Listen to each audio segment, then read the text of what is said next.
तुमची निवड झाली आहे त्याच्याबद्दल काय सांगता? प्रथमतः मी आमच्या काँग्रेस पक्षाचे जिल्हाध्यक्ष धीरज भैया पाटील यांचे आभार मानतो। तसेच आमचे सहकारी सर्व नगरसेवक रणजित भैया इंगळे, आनंदजी जगताप, अक्षय भैया परमेश्वर आणि प्रगताई लोंढे यांनी माझं नाव सुचवून मला गटनेतेपदी निवड केल्याबद्दल त्यांचे आभार आणि अभिनंदन करतो। प्रथमतः गटनेता म्हणजे हे पद नाही, मला आमच्या काँग्रेस पक्षाच्या सर्व लोकांनी एक जबाबदारी दिलेली आहे की ज्या जबाबदारीने या सत्तेधारी लोकांना मी व्यवस्थित लाईनवर शिस्तीवर तुळजापुरातल्या नागरिकांचं काम करण्यासाठी त्यांना व्यवस्थित काम करण्यासाठी भाग पाडावं।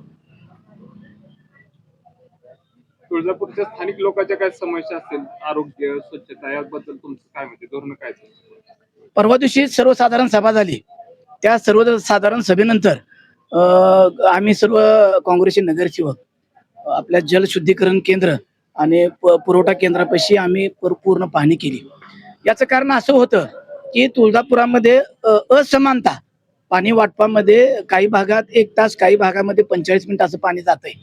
त्या पाण्याचा असमानता न होता सर्व ठिकाणी योग्यरित्या पाणी जावं, योग्य वेळ पाणी जावं। तसंच त्या पाण्यामध्ये जे क्षारचं प्रमाण आहे ते लिटमस पेपरद्वारे आम्ही त्या पाण्याचा pH चेक केला आणि त्या पाण्यामध्ये तुरटी आणि ब्लिचिंगची पावडर कशी वापरण्यात येते ते आम्ही तिथे माहिती घेतली आणि तिथल्या अधिकाऱ्यांना, तिथल्या कर्मचाऱ्यांना व्यवस्थित समजावून सांगितलं की बाबा पाण्याचा pH हा चांगल्या प्रकारे असला पाहिजे आणि पाणी योग्य पद्धतीनं या ज्या तुळजापूर शहरामध्ये 7 पाण्याच्या टाक्या आहेत त्या पाण्याच्या टाक्यामध्ये पुरवठा व्यवस्थितरित्या व्हावा।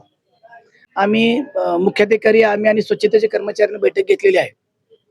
तर जी आज स्वच्छतेसाठी जी कंपनी आहे त्या कंपनी आम्हाला आश्वासन केलेलं आहे की 8 ते 15 दिवस आम्ही मॅन पॉवर असतील, घंटागाड्या असतील या सर्व वाढवून या तुळजापुरातील कचरा स्वच्छ करण्यात येईल आणि तुळजापुरातील गटारी ज्या तुंबल्या आहेत त्या सुद्धा काढण्यात येतील हे आम्हाला आश्वासन दिलेलं आहे।